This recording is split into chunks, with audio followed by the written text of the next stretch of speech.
Hey folks, I wanted to talk to you a little bit about why I bought this Yanmar. It's a Yanmar YT347. It's a 46 horsepower open platform, and there's a lot of enclosed tractors out there.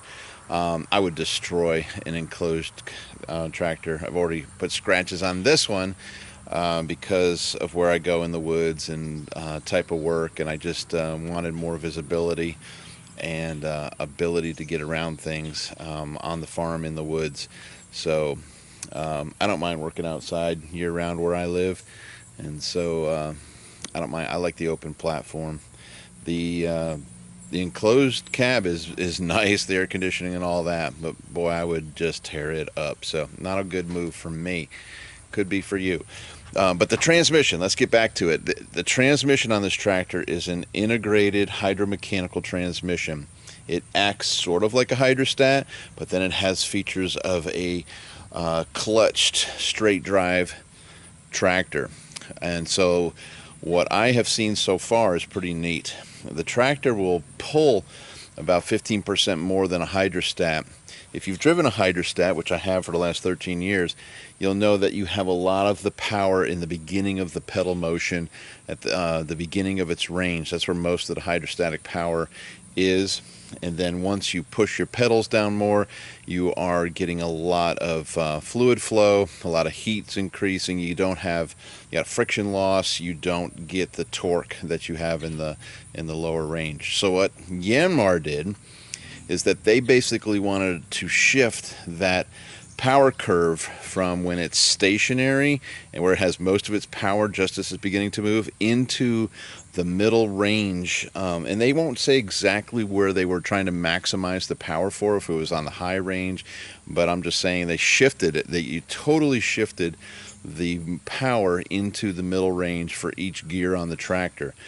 Now, even the Yanmar engineers have a hard time of explaining how this thing works on YouTube. They understand how it works. Obviously, they built it. And it is very small, easily maintained, according to the engineers. Easy to remove the entire transmission from this tractor.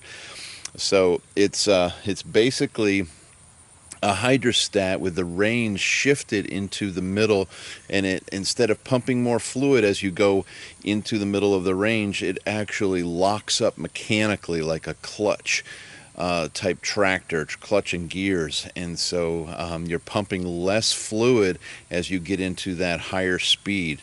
Now it is fully adjustable in terms of speed. The thing has a lot of cool modes on it. So you'll notice this over next to the yellow knob there. You've got some controls, and I'm going to show you a little bit more once I sit on the tractor.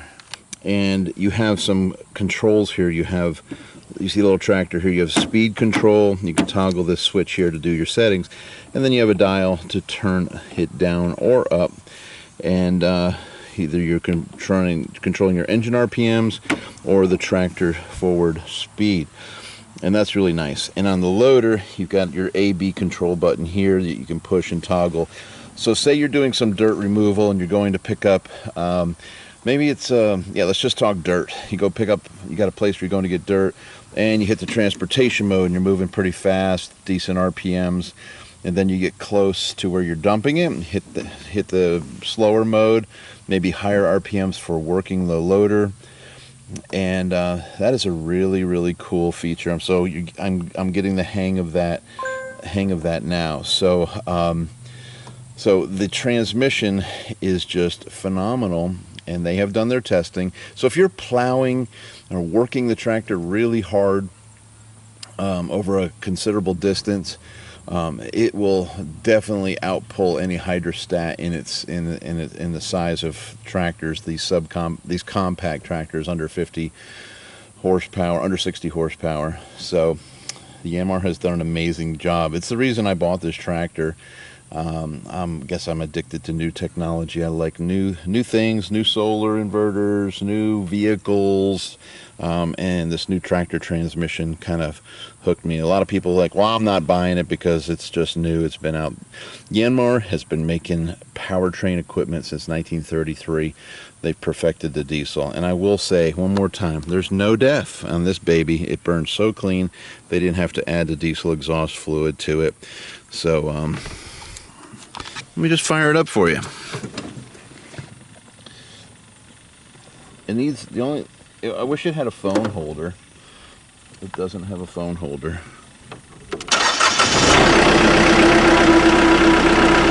It's telling me to fasten the seatbelt. I wanted you to see the AV mode. There's the A, there's the B.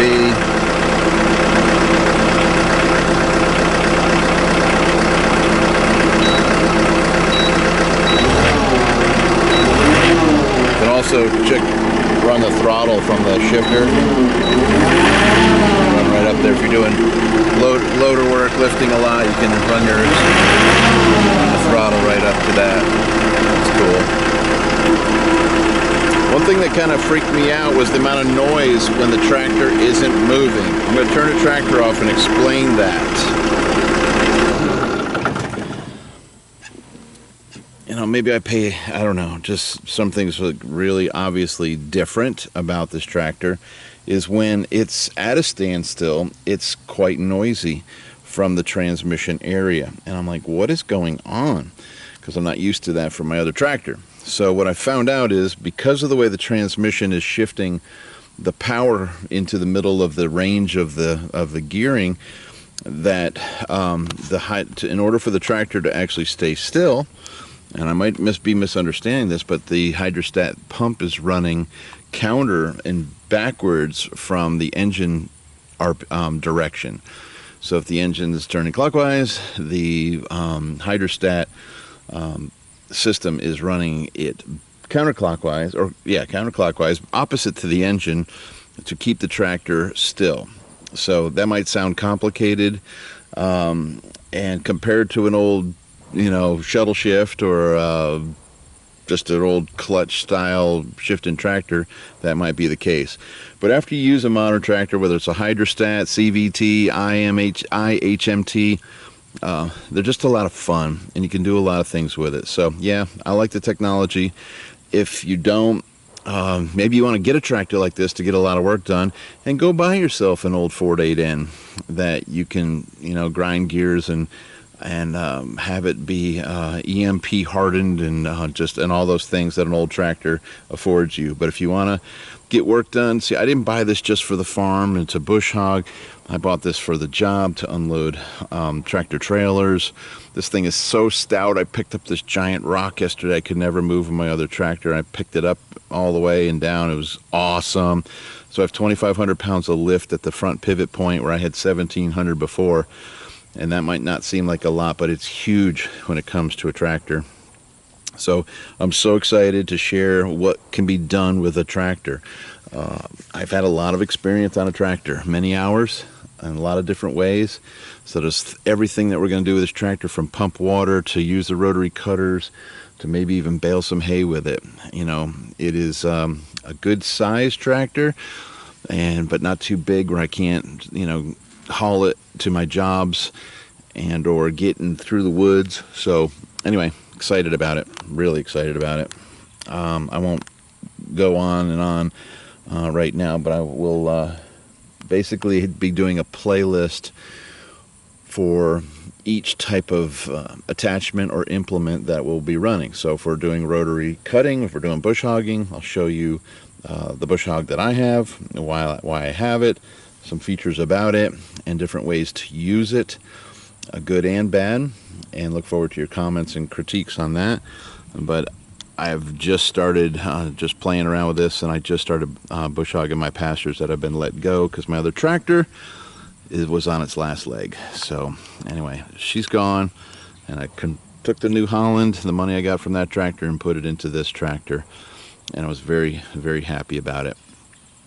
I'm so glad I kept my toothed skid steer bucket. The first thing I did is put that smooth edge bucket on here, and she just won't dig like the tooth bucket, and I'll show you that. So we'll talk buckets and forks and grapples and backhoes and generators and pumps. And again, to me, this is the most versatile piece of equipment in the world. It's a tractor. So much you can do with it, and a lot more than you can do with this than you can with a skid steer, in my opinion. The other thing I didn't mention concerning the transmission was you do have full cruise control, turning your cruise on, setting your cruise, and then the anti-stall feature is pretty nice. If I got some really heavy grass and weeds yesterday, and the engine adjusted so that it would not bog down, would not stall it out. So one of the cool things, I guess, in thinking about this transmission and what it does, it would be nice to, I guess, see, like, they have curves for everything else, and load, they have a bar graph for the amount of load that's on the engine. It'd be neat to see where the maximum transmission power was for each gear. So I don't know, that's something, maybe it'd be just too cluttered, another thing to add. So we have all these adjustments with the A/B settings with engine RPMs and transportation speed. You have your control on your loader arm to change the toggle between the modes.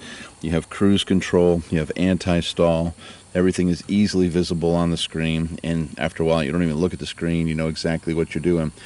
So what's nice is I have my A/B mode set up for bush hogging, and then I set up an A/B mode for digging and hauling dirt, and then I set up another mode for maybe I put up my post hole digger on the back, and I wanted to really slow it down and have some really good control, being able to make that 3-point hitch plumb, make that auger plumb as it went into the ground. And so being able to set those up is really nice. So much fun so far. And then the one other thing is a responsiveness. When you throw that, you can throw the shuttle shift forward and then go right into reverse, and the responsiveness to how the tractor transitions from forward to reverse is handled by this button here. So you can, crank it up on rabbit there and jerk yourself right out of the seat. No, it doesn't, but you definitely can feel it compared to down here on turtle mode, the transition. So I kind of set it in the middle right now, so it's new, I'm babying it, it's a new piece of equipment, so I'm being nice. So look forward to many other reviews. If there's something you want to see that you've never seen done on a tractor, or you've just wanted to see how it's done, just let me know. We'll add it to the list. Engineer 775 signing out.